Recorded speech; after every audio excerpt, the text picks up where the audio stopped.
How would you like a 15% discount to my daily email, the stack of stuff, the show notes, discounts to the conference, all of that? All you need to do is text the word show to 33777. You'll get the annual subscription with a 15% discount to my daily email. You'll get the stack of stuff, the links to the show notes, discounts to the conference, and so much more. All you have to do is text the word show, SHOW, to 33777. Text show to 33777.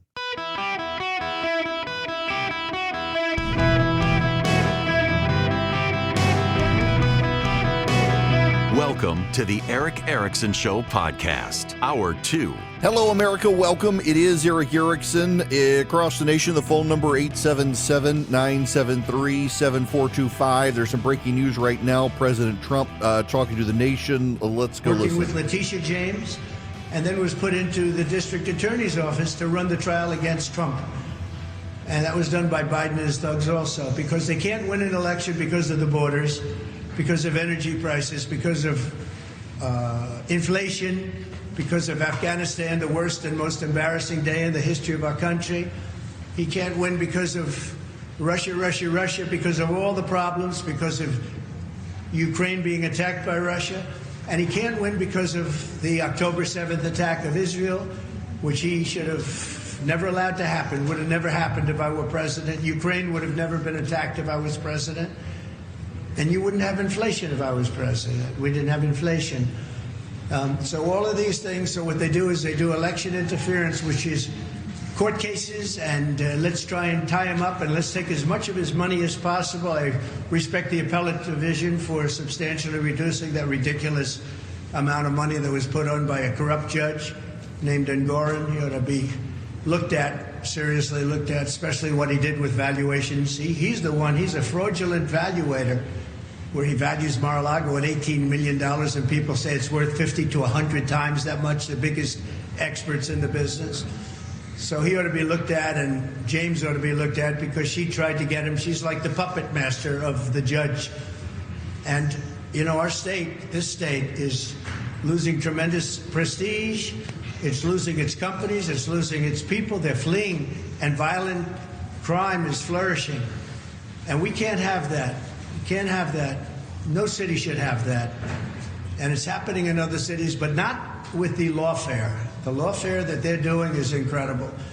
So they could have done this in the case of the trial that we just left, one of the many that are going. Every single one of them is run by Biden and his thugs. It's the only way they think they can get elected. And I think so far it's backfiring, because the people of this country understand it. It's backfiring. But they're being run, and they're running all of these different cases. So ridiculous, the cases. Every one of them is ridiculous. You take a look at any one of them, and you say any one of them, it wouldn't make any difference. This is all weaponization of DOJ and FBI. They raided my house in violation of a thing called the Fourth Amendment. Not allowed to do. That's Donald Trump. He's talking in New York City about his legal issues. He was in court. They've set a hearing in the criminal case against him, the Alvin Bragg case, for the middle of April, April 15th. That trial will set. In the meantime, the New York Appellate Court has reduced the bond amount demanded of Trump from $459 million to $175 million. He is obviously not happy about it and continuing to talk. And while he does, I'm going to talk about something related to it. You know, until I said that I would support Trump in 2020, I was a monthly invitee on Meet the Press. And I would get flown up to Washington, D.C., put up in the Ritz-Carlton, be on Meet the Press, have a fine relationship with Chuck Todd.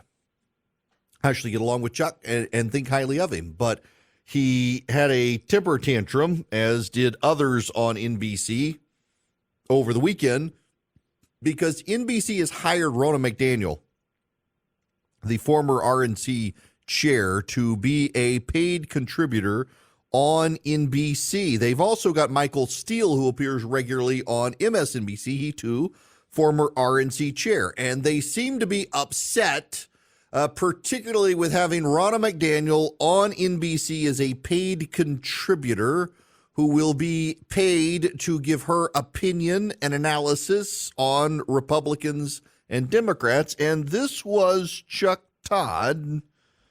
Let me deal with the elephant in the room. Yeah. I think our bosses owe you an apology for putting you in this situation, because I don't know what to believe. She is now a paid contributor by NBC News. So I have no idea whether any answer she gave to you was because she didn't want to mess up her contract. She wants us to believe that she was speaking for the RNC when the RNC was paying for her. So she has credibility issues that she still has to deal with. Yeah. Is she speaking for herself, or is she speaking on behalf of who's paying her? Once at the RNC, she did say that, hey, I'm speaking for the party. I get that. That's part of the job. So what about here? I will say this. I think your interview did a good job of exposing, I think, many of the contradictions. And look, there's a reason why there's a lot of journalists at NBC News uncomfortable with this, because many of our professional dealings with the RNC over the last 6 years have been met with gaslighting, have been met with character assassination. Okay. Chuck, look, I get your frustration and concern, but she was paid by the RNC to give you the RNC version of events. It was her job. Her job now is to tell you not the RNC's things, but her in her wisdom, insight, and experience, what she thinks. And this was not a criticism that was leveled against Jen Psaki, the Biden White House press secretary, who has a show, an MSNBC show. We were all told she was going to be a contributor. They gave her a show. Is she paid by NBC to tell us the NBC party line? And if so, why is that the Democratic Party line? What's the difference other than you guys in the press don't like the RNC, you don't like Trump, and therefore you don't like McDaniel? 70 some odd million people voted for Donald Trump. It's a relevant, significant portion of this country. And Ronna McDaniel represented the party that got those 70 some odd million votes for Donald Trump, who, by the way, the party has nominated again to be their nominee. If that's not a newsworthy person to lock into your payroll to keep from other networks, I don't know how you can justify Jen Psaki and Michael Steele, but not the current or just previous RNC chair.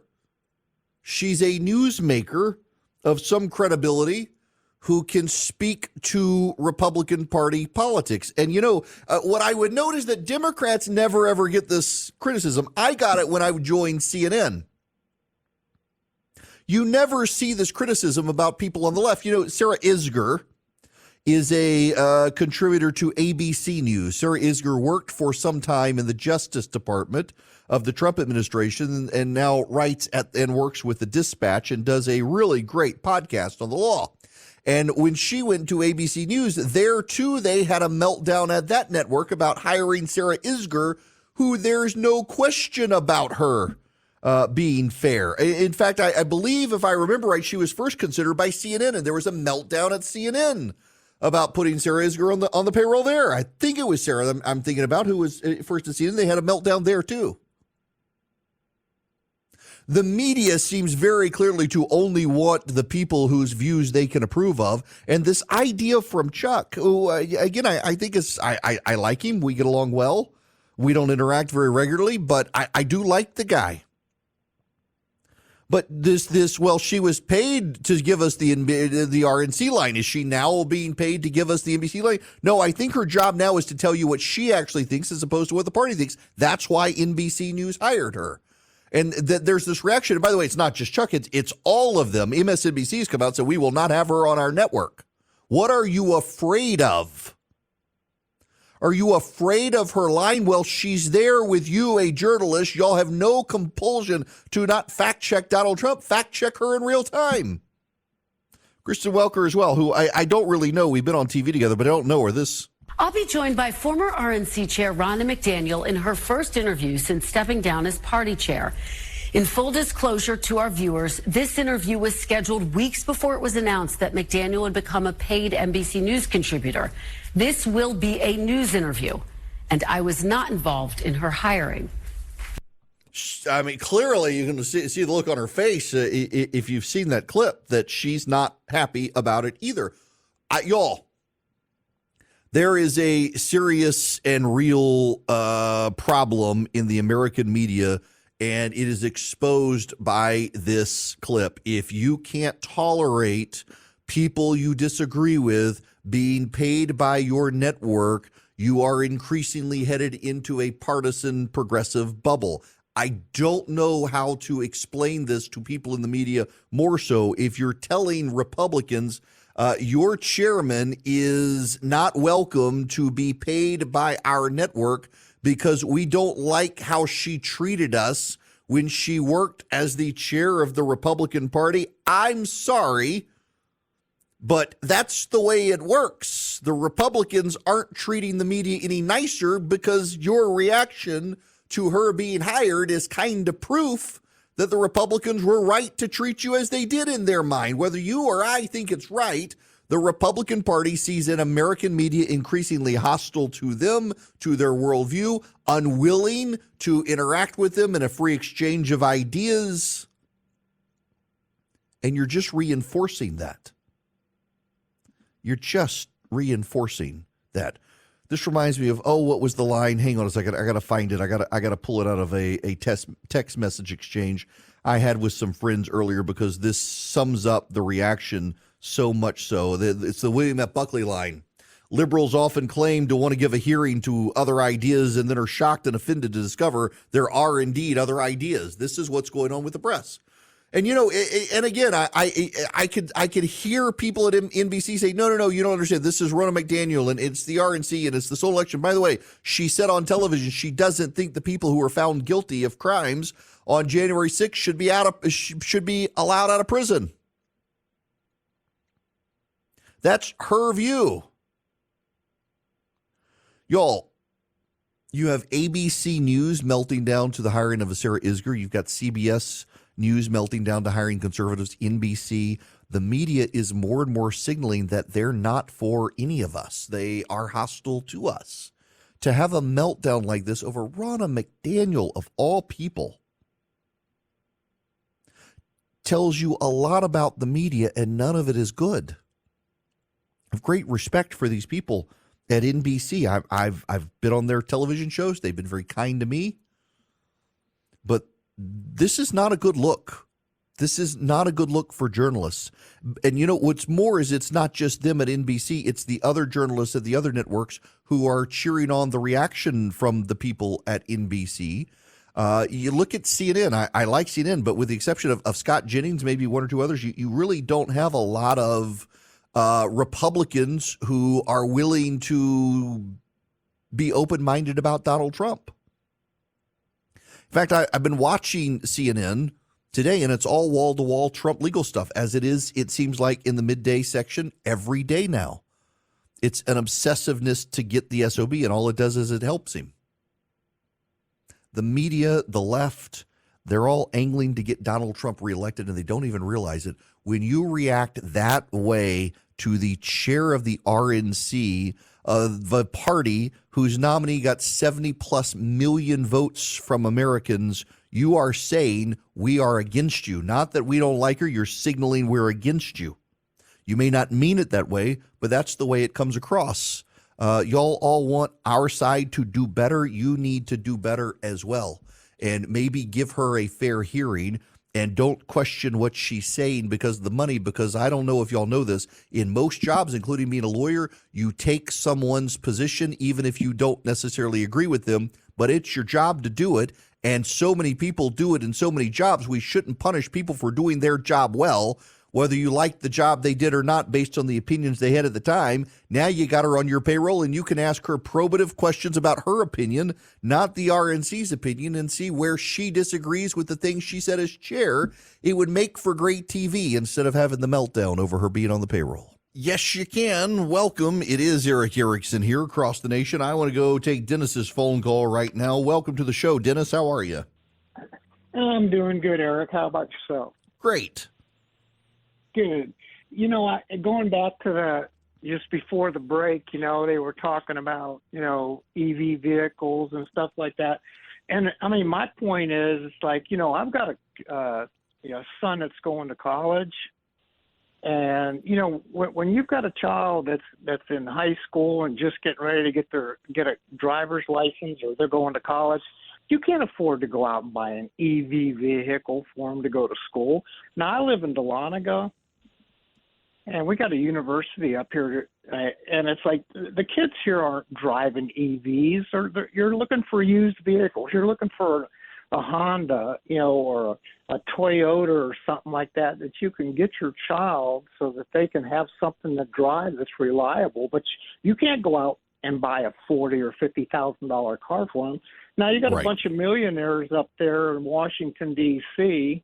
It seems like everybody that goes up there ends up becoming a millionaire, and they're making decisions for people like us that are sitting here. It's like, hey, I'm just trying to get a vehicle for my son so he can go back and forth to school, put some new tires on it, change the oil and stuff like that. Yeah, look, so I just can't understand.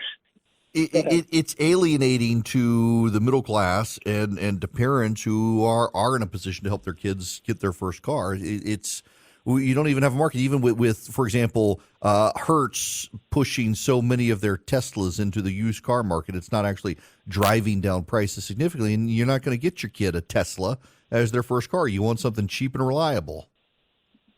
Right, and you're helping your son or your daughter to like my next door neighbors up here. I got 5 college kids that live next door to me.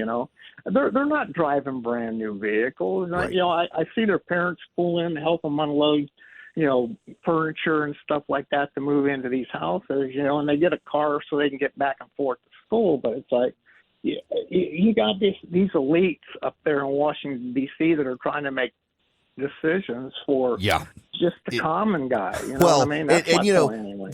Listen, I got to let you go there, Dennis. I appreciate it. It is so much well said. It is the elite trying to make decisions for everyone else. We've moved into a point where the Democrats favor now a technocracy of technocrats making decisions for us instead of us making decisions in the free market. So we've got to get away from this. Speaking of the free market, Old Glory Bank has entered the free market, shaking things up as a bank. It's my bank, and I'm so glad to have them as an advertiser because I really do love them. I've got a fee, a no-fee checking and a no-fee savings account, and they've got this incredible banking bill of rights. If you go to oldglorybank.com, in addition to opening a bank account in like 8 minutes or less, you can see their banking bill of rights. They're not going to share your information with the government. They're not going to cancel your account because of who you are and who you do business with. They're not going to restrict the sorts of legal transactions you can make through the bank. Go see it at oldglorybank.com and get an account with them. Their online bill pay is great. Their budgeting tools are fantastic. I've really enjoyed having an account with them. One for my kids. They make it easy to deposit cash around the country. oldglorybank.com. oldglorybank.com, the website. Go get an account. If you're looking for a bank or you want one for your kids where they're not going to get eaten up with fees, oldglorybank.com. Member FDIC, equal housing lender, terms and conditions apply. Hello there. Welcome. It is Eric Erickson here. The phone number, 877-973-7425. Should you wish to be on the program, I would be delighted to have you. We got to move on to the Moscow terrorist attack. And kind of the wild conspiracy theorizing that's out there. Let me start this topic with something completely unrelated. Kate Middleton disappeared for a while. We knew she was having abdominal surgery.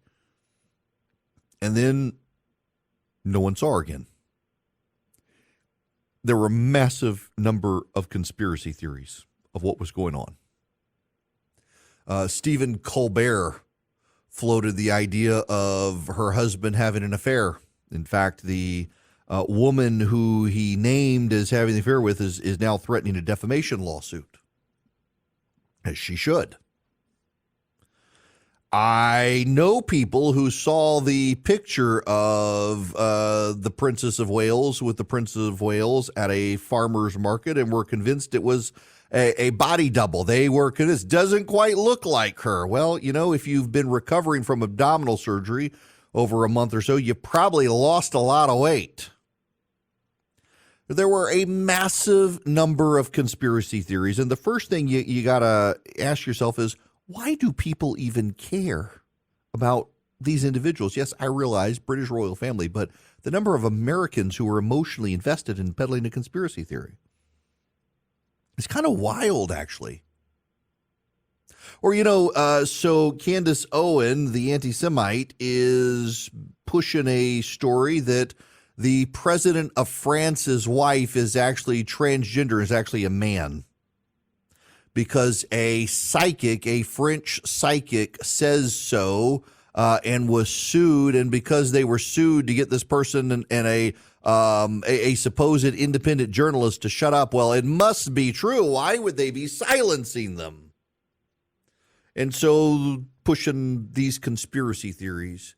There are reasons people push conspiracy theories. Oftentimes it's because they think the world is more complex than it is, and so they've got to make things more complex in their mind. Sometimes it's because the world is complex, and they want to simplify it. And very often it's because they can't recognize a coincidence or unrelated series of events, and so they've got to string them all together in a grand conspiracy, tying the strings together to make a comprehensive worldview that's based on conspiracy, because it's the only way their mind can process things. Because if you have a series of separate events at the same time that aren't related, it can bother you more than if you can sleep at night knowing they are related. If you believe that at night all of these series of wild things that are happening are actually controlled by the Illuminati who have a master plan, you're far more likely to sleep well at night than to realize we live in a world of random chance and events and chaos.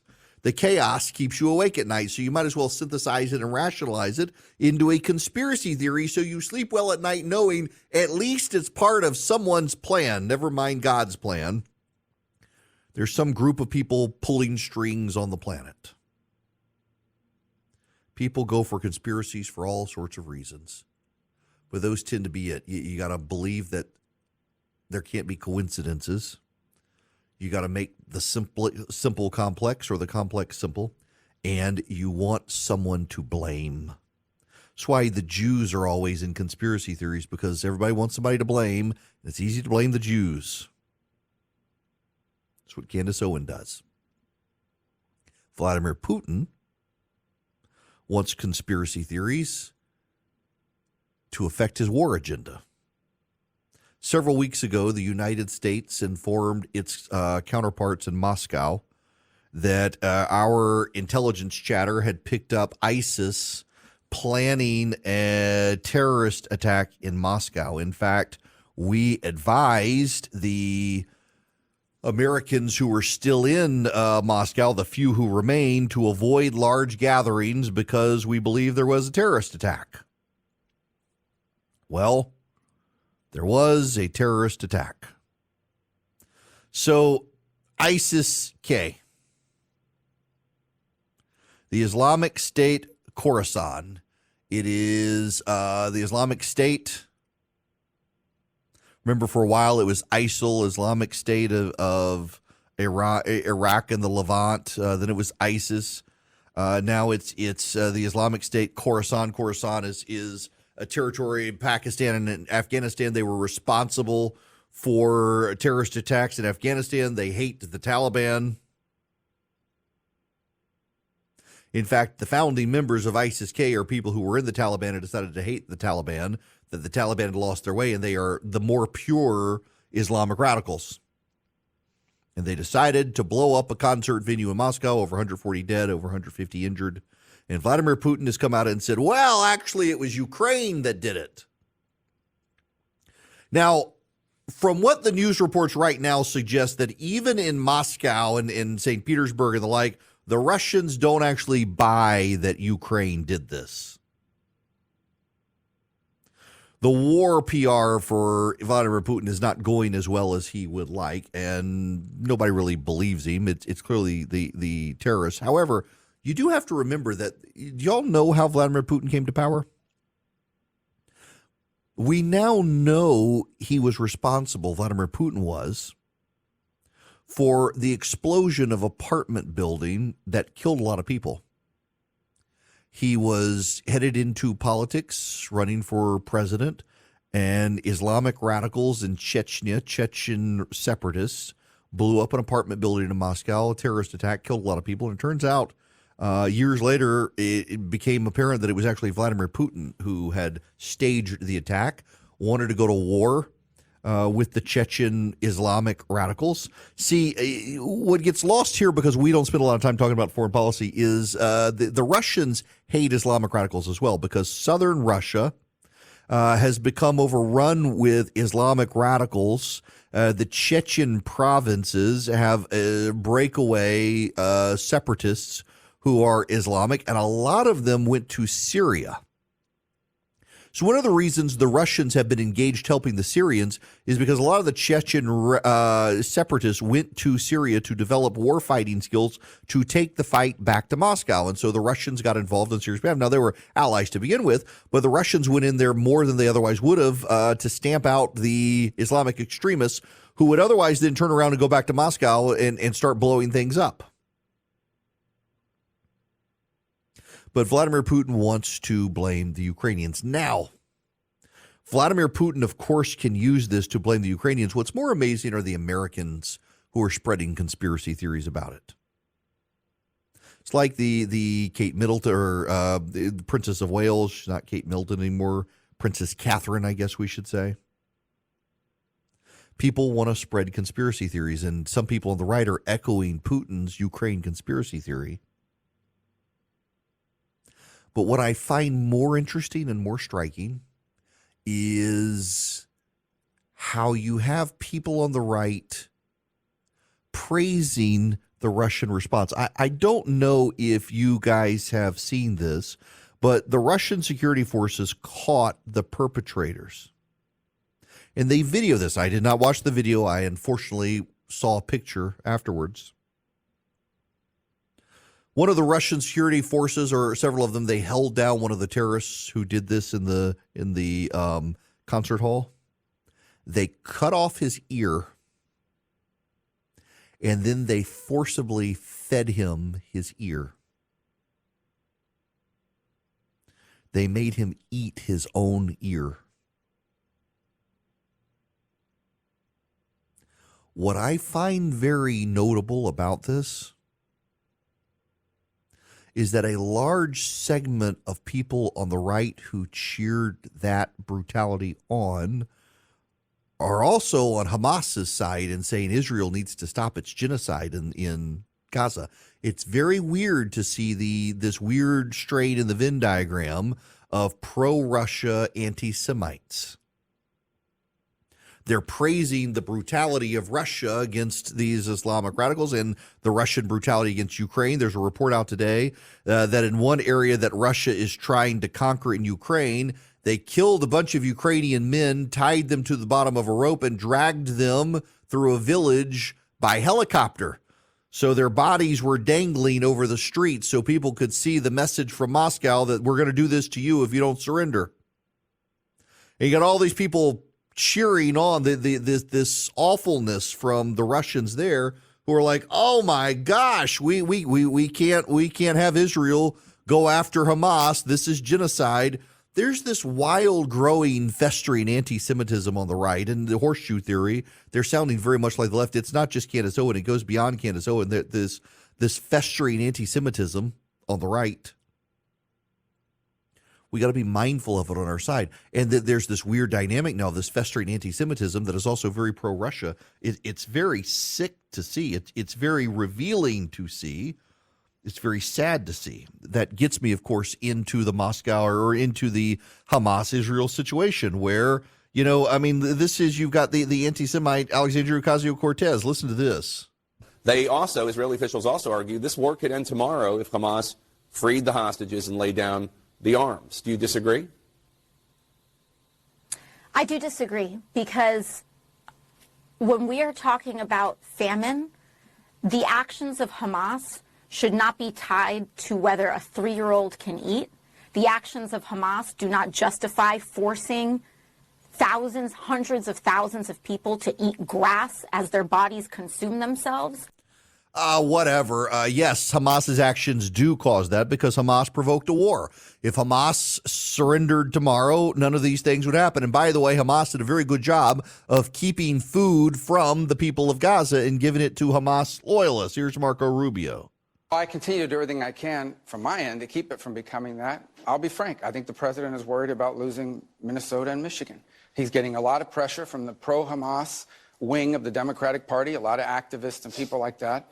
You know, he's getting heckled at speeches. He's hearing a lot of complaints. And so I think he's trying to have it both ways, still stick with Israel to some extent, but also do things that signal to these people and try to appease them. I saw yesterday, Secretary Blinken was overseas, protesters outside of his hotel. I saw at the State of the Union where these pro-Hamas people were trying to block the president from getting to the State of the Union. They're under a lot of political pressure, and that's what's happening here. But Israel has to win. They have 90,000 displaced Israelis in their own country, just in the northern region because of Hezbollah. And who's going to move back to any of these kibbutzes near Gaza unless Hamas is eliminated? You cannot have a country in which this threat continues to exist. They have to finish this job. And this fighting can end tomorrow. You want a ceasefire in Gaza? It's very simple. Hamas should surrender. No one's calling for Hamas to surrender and lay down their arms. That would end the conflict. That would end the conflict immediately. It would, and morally clear here, unlike Alexandria Ocasio-Cortez, who tries to say it has nothing to do with the situation on the ground in Gaza. Has everything. What Hamas did has everything to do with it. What a moral cretin when it comes to these things she is. Goodness gracious. Now, I got to get out of here on commercial break, but first, I got to tell you about my longtime relationship with Stamps.com. For 20 of 25 years since they've been in business, I've been an on-again, off-again user of Stamps.com. There have been phases in my life and legal career when I left my law practice where I didn't need them, and so I could cancel because you don't sign a long-term commitment. It's kind of a no-brainer. Over 1 million businesses use Stamps.com. You can too. All you need is a computer and a printer. They're going to even send you a free scale, and you can ship packages, schedule them through Stamps.com through a dashboard. You can find the cheapest rate. You can find the fastest rate from different carriers, and you save money. You can access the USPS and UPS mailing services you need to run your business right from your computer, day or night. You don't have to go drive to their business location. You don't have to stand in line. You don't have to wait. You get up to 89% off post office and UPS rates. You can order shipping and mailing supplies from Stamps.com. Sign up with promo code ERIC. You get a free trial, 4-week, free postage, free digital scale, no long-term commitment, no contract. Again, I've used them on and off for 20 years when I haven't needed them because I wasn't doing a lot of package shipping. I canceled my account. When I suddenly rev back up my business, I have it right now. Stamps.com. I ship a lot with Stamps.com. So go to Stamps.com, click the microphone at the top of the page, enter code ERIC, ERICK. At the top of the page at Stamps.com, you will get a free digital scale, some postage. You will get a no-contract situation with Stamps.com where you can cancel at any time, but you can get shipping and saving today with Stamps.com by clicking the microphone, putting in Eric, ERICK. Hello there. Welcome. It is Eric Erickson here. The phone number, 877-973-7425. Should you wish to be on the program, delighted to have you. Y'all, Kamala Harris remains an idiot, and she continues to say just some of the dumbest stuff. Just listen to this exchange on ABC News. We have been clear in multiple conversations and in every way that any major military operation in Rafah would be a huge mistake. Let me tell you something. I have studied the maps. There's nowhere for those folks to go. And we're looking at about 1.5 million people in Rafah who are there because they were told to go there, most of them. And so we've been very clear that it would be a mistake to move into Rafah with any type of military operation. She studied the maps, y'all. There's nowhere for those people to go. She studied the maps. If you're watching any level of news, even social media, you're seeing everything that's going on right now in the Ukraine. Break it down in layman's terms for people who don't understand what's going on and how can this directly affect the people of the United States. So Ukraine is a country in Europe. It exists next to another country called Russia. Russia is a bigger country. Ukraine is a country in Europe. Europe is a landmass called a continent. And Ukraine is next to another country called Russia. And Russia is a bigger country. Is a powerful country. Russia decided to invade a smaller country called Ukraine. So the itsy bitsy spider climbed up the water spout. Oh my gosh, Kamala Harris. We would have to. She really is like she, I think, watched the HBO series Veep and decided that she was going to model her vice presidency on Veep. And now, Deep Thoughts by Kamala Harris. With each day, renew our commitment to the urgency of now and the ability that we have collectively, all of us in it together, to do something about it. That was Deep Thoughts by Kamala Harris. Wow. Just wow. We got to update our Deep Thoughts by Kamala Harris because she keeps expanding those deep thoughts. Ukraine is a country in Europe. It exists next to another country called Russia. Russia is a bigger country. Wow.